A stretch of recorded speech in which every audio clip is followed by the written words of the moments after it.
Bienvenue sur InfoLive TV, samedi 29 décembre, merci de nous retrouver pour un flash d'information.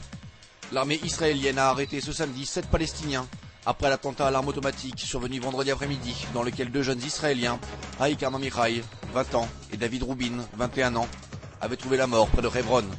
Le djihad islamique ainsi que les brigades des martyrs d'Al-Aqsa ont tous deux revendiqué leur responsabilité dans l'attentat. Le ministre des Affaires étrangères palestinien, Riyad Al-Malki, a de son côté sévèrement condamné l'attaque et a promis de démanteler les bandes terroristes armées opérant en Judée-Samarie.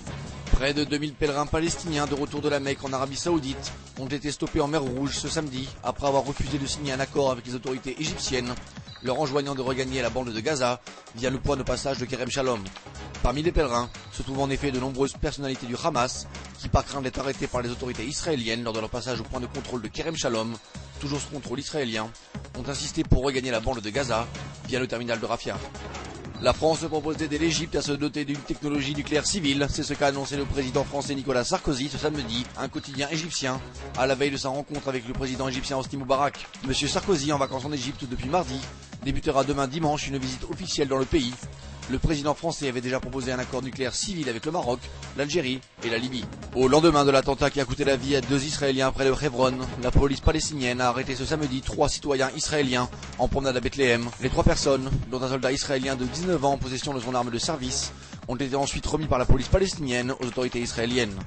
Les 3 promeneurs ont pour leur défense affirmé vouloir juste visiter l'église de la Nativité à Bethléem. L'agence fédérale supervisant les exportations militaires russes a réfuté ce samedi les derniers rapports faisant état de la livraison par la Russie à l'Iran de systèmes de missiles de défense antiaérienne de type S-300. Le ministre de la Défense iranien avait affirmé cette semaine que la Russie se préparait à équiper l'Iran d'un système de missiles de défense destiné à améliorer de manière significative la défense de son espace aérien.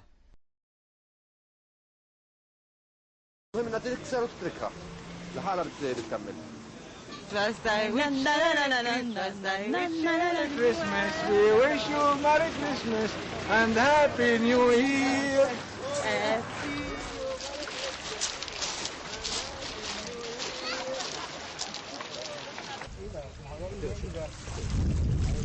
C'est original.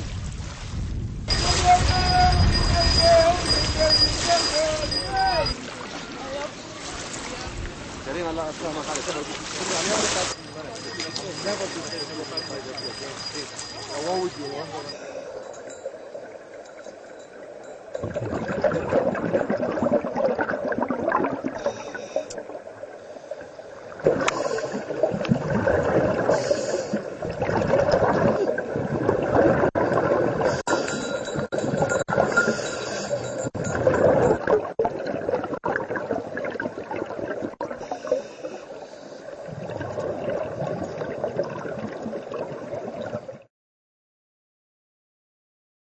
Découvrez en avant-première le nouveau service d'InfoLive TV.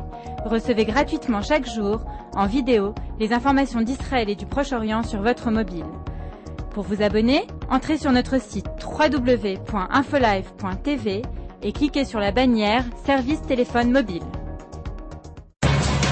Aujourd'hui, le monde entier parle d'Israël.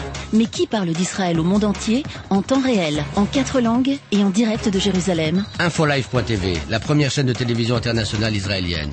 24 heures sur 24, 7 jours sur 7, suivez de l'intérieur l'actualité d'Israël et du Moyen-Orient. Des reportages, des interviews, un grand journal et des flash infos en images dès que l'actualité l'exige.